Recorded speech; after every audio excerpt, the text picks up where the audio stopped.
Hello students, मैं हूं नकुल चौहान और आप देख रहे हैं हमारा यूट्यूब चैनल एसएसपी गाइडेंस। आज हमारी वीडियो नंबर 3.2 है।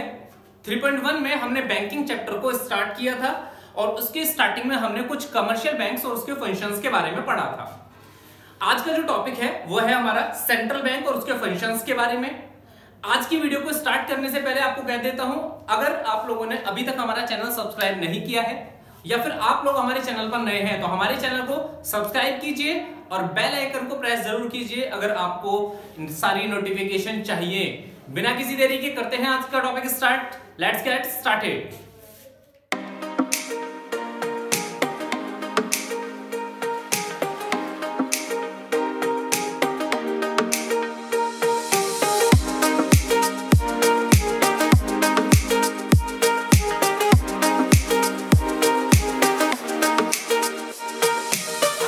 आज का जो हमारा टॉपिक है ये आता है सेंट्रल बैंक और कुछ सेंट्रल बैंक के इन फंक्शंस के बारे में। लास्ट क्लास में हमने कुछ कमर्शियल बैंक के बारे में पढ़ा था, थोड़ा सा सेंट्रल बैंक के बारे में भी सुना था। कमर्शियल बैंकों को हमने क्या पढ़ा था कि एक ऐसे बैंक है जो पब्लिक के डिपॉजिट को एक्सेप्ट करेंगे और पब्लिक को लोन की फैसिलिटी देंगे। बट अगर मैं सेंट्रल बैंक की बात करूं तो सेंट्रल बैंक क्या था? एक ऐसा बैंक जो गवर्नमेंट का बैंक होगा या फिर बैंकों का बैंक होगा या फिर हमारी कंट्री के अंदर करेंसी के इशू करने को मैनेज करेगा या करेंसी का उस पर कंट्रोल होगा, वो बैंक क्या कहलाएगा? Central bank. एक्चुअल में सेंट्रल बैंक जो है वो हमारी कंट्री के बैंकिंग सिस्टम का एक हेड है। हेड का मतलब एक एपेक्स बैंक है, एक सर्वोच्च बैंक है। तो सेंट्रल बैंक को हम अपनी कंट्री का एपेक्स बैंक मानते हैं और हमारी कंट्री के अंदर जितना भी मॉनेटरी सिस्टम है और जितना भी फाइनेंशियल सिस्टम है, इस सभी को काम कंट्रोल करने का जो काम है वो किसका होता है? सेंट्रल बैंक का। तो सिंपल है, एक ऐसा बैंक जो सभी बैंकों का एक एपेक्स बैंक कहा गया है और जो हमारी कंट्री के अंदर मॉनेटरी सिस्टम और फाइनेंशियल सिस्टम को कंट्रोल करता है वो क्या कहलाएगा? Central bank. क्लियर है? डेफिनेशन देखो, a central bank is an apex institution. ध्यान रखना, एपेक्स में सर्वोच्च, सबसे टॉप लेवल पर जो माना गया है। A central bank is an apex institution of a country that controls, ये क्या करता है? कंट्रोल करता है, एंड रेगुलेट। कंट्रोल और रेगुलेट क्या होते हैं? कंट्रोल का मतलब किसी चीज को लिमिट तक रखना, बट रेगुलेट का मतलब उसको बढ़ाना या घटाना, उसकी लिमिट्स में, उसको रेगुलेट करना कहते हैं। The monetary and the financial system, किसको कंट्रोल और रेगुलेट करता है? मॉनेटरी सिस्टम को और फाइनेंशियल सिस्टम को ऑफ द कंट्री। सिंपल, एक ऐसा एपेक्स बैंक, हमारी कंट्री का एक ऐसा एपेक्स बैंक जो हमारी कंट्री के अंदर हमारी मॉनेटरी सिस्टम और हमारी फाइनेंशियल सिस्टम को कंट्रोल या रेगुलेट करता है, वो बैंक कहलाता है central bank. Clear? Central bank हमारी कंट्री के अंदर जो सेंट्रल बैंक है वो कौन सा है? RBI, that is reserve bank of India, भारतीय रिजर्व बैंक। हर किसी देश का अपना एक सेंट्रल बैंक होता है, ऐसे ही इंडिया का भी अपना सेंट्रल बैंक है और ये सेंट्रल बैंक कौन सा है? आरबीआई। ठीक है, इस आरबीआई को बताने के साथ साथ मैं आपको छोटे छोटे दो पॉइंट बता देता हूं। इंडिया के अंदर जो सबसे पहला बैंक आया था वो कौन से ईयर में आया था? 1770 में इंडिया का सबसे पहला बैंक। और इस बैंक का नाम क्या था? Bank of Hindustan. इंडिया के अंदर सबसे पहला बैंक 1770 में आया जिस बैंक का नाम बैंक ऑफ हिंदुस्तान था। ठीक है, इसका मतलब इंडिपेंडेंस से पहले हमारी कंट्री में बैंकिंग सिस्टम था। और अगर इंडिपेंडेंस से पहले बैंकिंग सिस्टम था 1770 में, तो इसका मतलब ये अंग्रेजों के ब्रिटिश काल में आया है। हमारी कंट्री के अंदर फाइनेंशियल सिस्टम स्टार्ट करने का जो काम है वो किसने करा है? ब्रिटिश रूल ने, ब्रिटिश रूल में हुआ था ये सारा काम। ये सब चीजें मैं आपको इंडियन इकोनॉमिक डेवलपमेंट में भी पढ़ाऊंगा, बट क्योंकि ये बैंकिंग से रिलेट करता है इसलिए मैं यहां पर छोटे छोटे सिर्फ ये दो टॉपिक बता रहा हूं। पहला, याद रखना, इंडिया के अंदर पहला बैंक बैंक ऑफ हिंदुस्तान था जो 1770 में आया था। दूसरा, हम पढ़ रहे हैं आरबीआई। इंडिया के अंदर एक बैंकों का एपेक्स इंस्टीट्यूशन बनाया गया। ये एपेक्स इंस्टीट्यूशन कब बनाया गया था? तो ये जो एपेक्स इंस्टीट्यूशन बनाया गया वही इंडिया का क्या है? Central bank of India. और ये सेंट्रल बैंक कौन सा है? RBI, reserve bank of India. इस रिजर्व बैंक ऑफ इंडिया को इंडिया के अंदर कौन से ईयर में स्टार्ट किया गया था? 1 अप्रैल 1935 से इस आरबीआई का इंडिया में स्टार्टअप हुआ था। दो चीज, ये दो ईयर याद रखना, पेपर में ये चीजें पूछी जा सकती हैं एक नंबर वाले मल्टीपल चॉइसेस क्वेश्चंस के अंदर। ठीक है, चलो ये तो हो गया कि जो सेंट्रल बैंक है, सेंट्रल बैंक होता क्या है।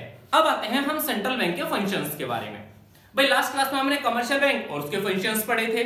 आज हमारा सेंट्रल बैंक है और हम सेंट्रल बैंक के फंक्शंस पढ़ेंगे। ठीक है, सेंट्रल बैंक क्या क्या कार्य करता है, क्या क्या फंक्शंस परफॉर्म करता है। चलो, सेंट्रल बैंक का सबसे पहला फंक्शन आता है बैंक ऑफ इशूइंग नोट्स। मतलब नोट्स को इशू करने वाला जो बैंक है ना, वो सिर्फ सेंट्रल बैंक होता है, वो सिर्फ आरबीआई है। किसी और बैंक के पास यह अथॉरिटी नहीं होती कि वो करेंसी को मार्केट में इशू कर सकता है। अब करेंसी में मैंने लास्ट उसमें पढ़ाया था, जब मैंने मनी चैप्टर पढ़ाया, करेंसी दो तरीके की है मेनली हमारे पास। एक है हमारे पास कॉइन्स, दूसरे हैं पेपर नोट्स। अगर मैं कॉइन्स की बात करूं तो कॉइन्स को आरबीआई इशू नहीं करता। 1 रुपए वाला नोट वो भी आरबीआई इशू नहीं करता। सारे कॉइन्स और 1 रुपए का नोट जो है वो इंडिया की फाइनेंस मिनिस्ट्री इशू करती है, जबकि 1 रुपए के नोट को छोड़कर जितने भी पेपर नोट्स होते हैं वो सारे के सारे कौन इशू करता है? आरबीआई। ठीक है, तो सबसे पहला फंक्शन क्या बन जाता है आरबीआई का, कि आरबीआई हमारी कंट्री के अंदर जितनी भी पेपर नोट्स की करेंसी है 1 रुपए के नोट को छोड़कर उसको इश्यू करने का वर्क करता है। करेंसी हमारी कंट्री में ज्यादा है या कम है उसको देखकर करेंसी इशू का अथॉरिटी का फंक्शन ये परफॉर्म करेगा। ठीक है, सेकंड आता है बैंक ऑफ द गवर्नमेंट। ये जो आरबीआई है ना, ये आरबीआई गवर्नमेंट का भी बैंक होता है। जैसे मेरा बैंक, मान लो मेरा खाता स्टेट बैंक ऑफ इंडिया में है, मैं जितने functions state bank of India के साथ परफॉर्म करूंगा वही सारे फंक्शंस आरबीआई भी परफॉर्म करता है, बट किसके साथ? गवर्नमेंट के साथ, बैंकों के साथ, पब्लिक के साथ डायरेक्टली डील नहीं करता कभी आरबीआई। अगर गवर्नमेंट, तुमने सुना होगा, जैसे एग्जांपल के लिए गवर्नमेंट के अलग अलग डिपार्टमेंट्स होते हैं। फॉर एग्जांपल डीटीसी, भाई डीटीसी को अपने दिल्ली में जो डीटीसी वाली बसें चल रही हैं, इन बसों से बहुत सारा पैसा मिलता है। ये सारा का सारा पैसा किसी ऐसे थोड़ा ना कि स्टेट बैंक के अंदर रख दिया, इनके खाते भी होते हैं। ये प्रॉपर डिपार्टमेंट मैंने उठाया है। इस पूरे डिपार्टमेंट का जो अकाउंट है वो कहां पर होगा? रिजर्व बैंक ऑफ इंडिया के अंदर। ऐसे ही अलग अलग तरीके के बहुत सारे डिपार्टमेंट्स होते हैं। उन सारे डिपार्टमेंट के अकाउंट रखने का जो एक बर्डन है वो किसके पास रहेगा? आरबीआई के पास रहेगा। ठीक है, दूसरा, कभी कभी गवर्नमेंट को उधार की जरूरत भी पड़ती है, बोरोविंग्स की नीड होती है, और गवर्नमेंट की बोरोविंग्स की नीड को कंप्लीट करने के लिए कौन फंक्शन परफॉर्म करेगा? आरबीआई। इसका मतलब गवर्नमेंट की डिपॉजिट को वो अपने पास एक्सेप्ट कर रहा है और गवर्नमेंट को लोन की फैसिलिटी भी प्रोवाइड कर रहा है। और अगर ये दोनों फंक्शंस परफॉर्म हो रहे हैं तो आरबीआई गवर्नमेंट का क्या बन गया? बैंक। ठीक है, तीसरा आता है इसमें बैंकर्स बैंक। बैंकर्स बैंक का मतलब होता है बैंकों का बैंक होना। अब अगर मैं इसकी बात करूं तो मैं इसको ये भी लिख सकता हूं, बैंकर्स बैंक का मतलब bank of the all commercial banks. RBI जो है वो सभी कमर्शियल बैंकों का क्या कहलाता है? बैंक कहलाता है। फॉर एग्जांपल जैसे स्टेट बैंक ऑफ इंडिया है, एसबीआई के अंदर जो पैसा डिपॉजिट होता है, अगर एसबीआई चाहे तो इस पैसे को कहां डिपॉजिट कर सकता है? अपने आरबीआई के पास। अगर एसबीआई चाहे, in case of need RBI को जरूरत भी पड़ सकती है एक्स्ट्रा पैसे की, एक्स्ट्रा मनी की, और अगर कहीं से भी उसके पास मनी का सोर्स अवेलेबल नहीं है तो स्टेट बैंक ऑफ इंडिया उधार कहां से ले सकता है? बोरो कहां से कर सकता है? आरबीआई से। इसका मतलब आरबीआई ने इन कमर्शियल बैंकों के साथ वही फंक्शन परफॉर्म करा जो हम नॉर्मल पब्लिक के पर्सन अपने बैंकों के साथ करते हैं।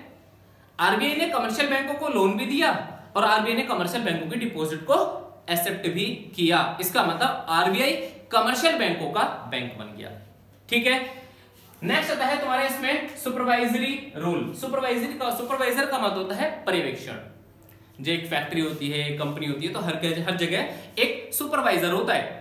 सुपरवाइजर का काम क्या होता है कि तुम्हें देखरेख करनी है, और यही देखरेख करने का काम जो है सुपरवाइजरी रोल है। ये काम आरबीआई भी करता है। सुपरवाइजरी रोल किसके लिए? For all commercial banks. जितने भी कमर्शियल बैंक हैं उन सभी कमर्शियल बैंकों के लिए आरबीआई क्या रोल परफॉर्म करेगा? सुपरवाइजरी का। कि आरबीआई की पॉलिसी के अकॉर्डिंग क्या सारे बैंक अपने वर्क को परफॉर्म करते हैं? आरबीआई ने बोल दिया कि तुम्हें अपने डिपॉजिट का एक पोर्शन, इतने परसेंटेज अपने पास रखना ही रखना है, तो सब बैंकों को उसकी पॉलिसी, उसके रूल्स रेगुलेशन को फॉलो करना पड़ेगा। अगर नहीं करते तो आरबीआई उसके ऊपर पूरा कंट्रोल रखता है। आरबीआई क्या कर रहा है? उनका सुपरविजन कर रहा है। ठीक है, आरबीआई सभी कमर्शियल बैंकों के लिए एक फंक्शन और परफॉर्म करता है जिसको नाम दिया गया सुपरवाइजरी रोल। ठीक, नेक्स्ट आता है lender of the last resort. Last resort का मतलब एक लास्ट ऑप्शन से है। कमर्शियल बैंकों को कभी कभी एक्स्ट्रा मनी की जरूरत पड़ती है, उधार का पैसा चाहिए होता है, बोरोविंग्स की जरूरत पड़ती है। अब अगर कमर्शियल बैंकों के पास बोरोविंग्स का कोई ऑप्शन अवेलेबल नहीं है तो कमर्शियल बैंक इस उधार वाले पैसे को कहां से ले सकते हैं? रिजर्व बैंक ऑफ इंडिया से। इसका मतलब अगर कमर्शियल बैंकों के पास लोन की फैसिलिटी अवेलेबल नहीं होती तो वो लोन का पैसा कहां से लेंगे? आरबीआई। आरबीआई उसके लिए एक लास्ट ऑप्शन के तरीके से वर्क करता है। और ये लास्ट ऑप्शन कब, किस चीज के लिए है? उधार के लिए। तो उसे लेंडर कहा गया, उधार के पैसे देने वाले को लेंडर कहा जाता है। इसलिए जो आरबीआई है वो कमर्शियल बैंकों के लिए lender of the last resort का फंक्शन परफॉर्म करता है।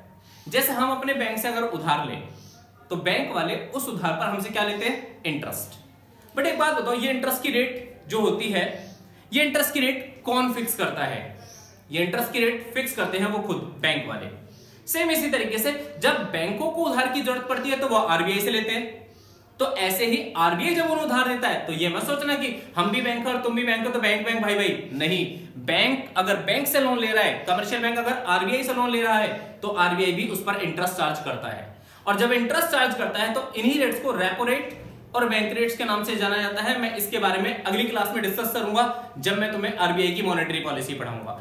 अभी सिर्फ इतना समझो, आरबीआई ने कमर्शियल बैंकों को क्योंकि लोन की फैसिलिटी दी एज अ लास्ट ऑप्शन, उसके पास कोई और ऑप्शन अवेलेबल नहीं था, इसलिए उसे क्या नाम दिया गया? Lender of the last resort. Clear है?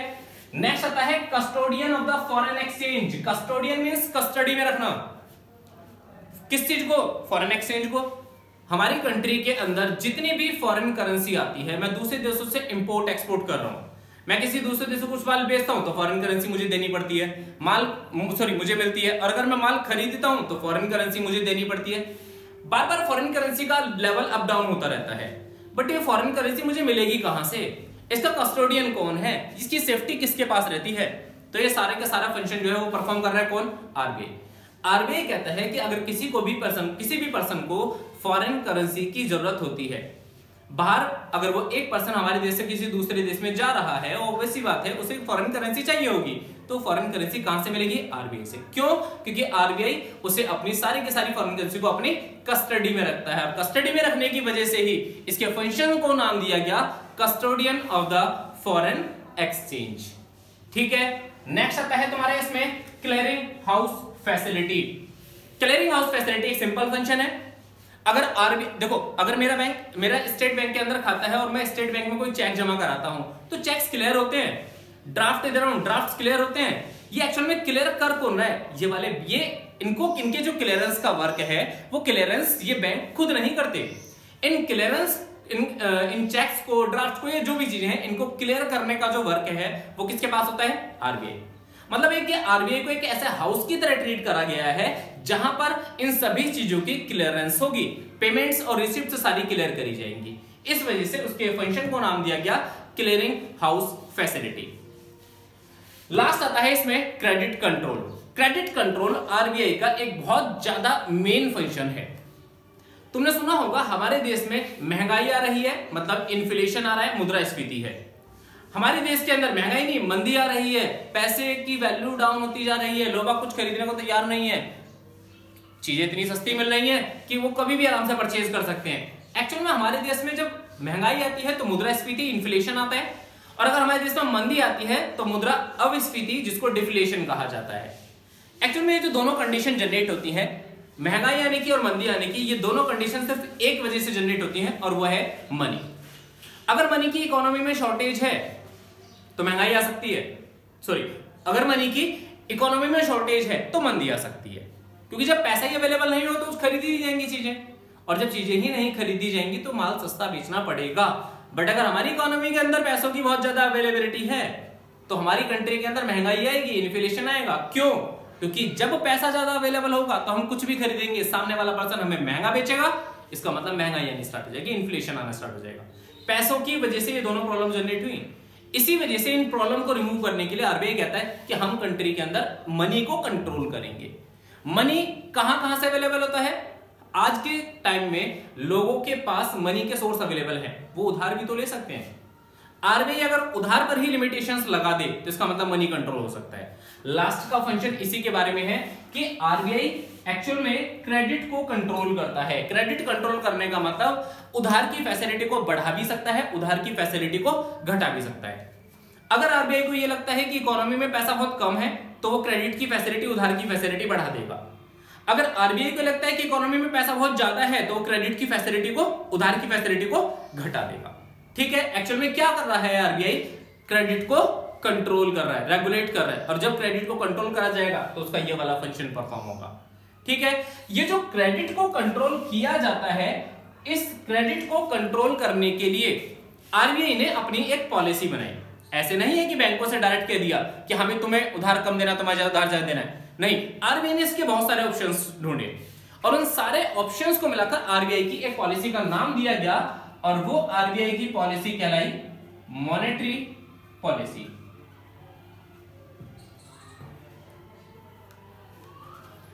आरबीआई क्रेडिट कंट्रोल करने के लिए जिस पॉलिसी को यूज करता है वो पॉलिसी कौन सी होती है? मॉनेटरी पॉलिसी, जिसको मौद्रिक नीति कहा जाता है। और ये मॉनेटरी पॉलिसी जो है ये क्या होती है, नेक्स्ट क्लास में हम इसी के बारे में कंप्लीट डिस्कस करेंगे। इस मॉनेटरी पॉलिसी को आरबीआई क्यों यूज करता है? ताकि वो हमारी इकोनॉमी के अंदर इस क्रेडिट को कंट्रोल कर सके। क्रेडिट को बढ़ाने के लिए, क्रेडिट को घटाने के लिए आरबीआई जिस पॉलिसी को यूज कर रहा है वो है आरबीआई की मॉनेटरी पॉलिसी। ठीक है, तो चलो बच्चों, आज की क्लास में बस इतना ही। नेक्स्ट क्लास में जो हम टॉपिक स्टार्ट करने वाले हैं वो है आरबीआई की मॉनेटरी पॉलिसी। क्लियर है?